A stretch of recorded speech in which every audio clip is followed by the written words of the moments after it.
Livre des Nombres, chapitre 1, 19, verset 7. Supporter la correction ou la discipline, c'est comme des fils que Dieu vous traite. Dieu s'occupe de nous. Il a chargé le Saint-Esprit de faire de nous des fils et de nous façonner selon l'image de son Fils, par les voies de Dieu. L'une des plus grandes prières de Moïse se trouve dans le chapitre 33 du livre de l'Exode. Fais-moi connaître tes voies, alors je te connaîtrai. On ne peut pas connaître Dieu en dehors de ses voies. Nous avons nos voies, mais nous apprenons à connaître Dieu par les voies de Dieu. Quelles sont ces voies? Ce que le Seigneur dit à ceux qui l'acceptent. Tu renonces à vivre pour toi-même et par toi-même. Tu te charges de ta croix et tu me suis. Ces hommes-là dont il est question sont appelés vainqueurs. Dans les temps de la fin où nous sommes, Dieu maintient son témoignage en dépit de tout. Il veut de l'or pur. Quand Jean vit les chandeliers, ils étaient d'or pur. Mais la Odyssée représente l'état de l'Église d'aujourd'hui. Certains parlent de réveil, mais si nous lisons la parole de Dieu, nous ne trouvons pas de réveil dans les temps de la fin. Le monde est dans un état lamentable et l'Église est dans la mort. C'est le message à l'Église de la Odyssée. Tu crois que tu es riche, mais tu es pauvre.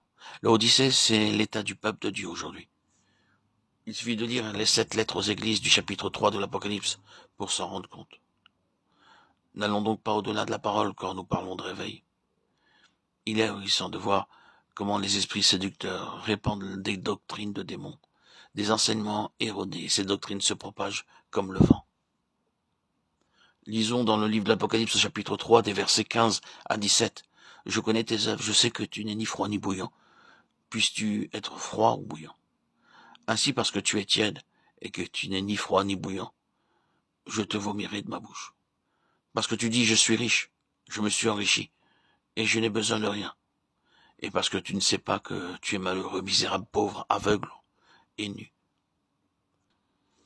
Tiède correspond à un cœur partagé, ni froid ni chaud.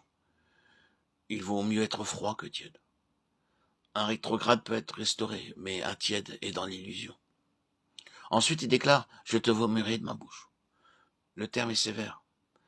Il sous-entend que Dieu ne supporte pas la tiédeur, alors qu'il peut ramener un chrétien à tomber très bas, mais pas un tiède, parce qu'il vit dans l'illusion. Les chrétiens aujourd'hui vivent dans l'illusion. Il n'y a jamais eu autant de monde rassemblé qu'aujourd'hui. C'est une anomalie par rapport aux Écritures.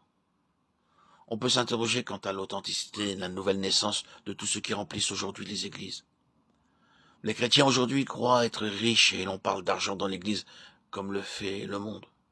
Les frontières n'existent plus. Ce que nous voyons dans le monde, nous le voyons dans le peuple de Dieu.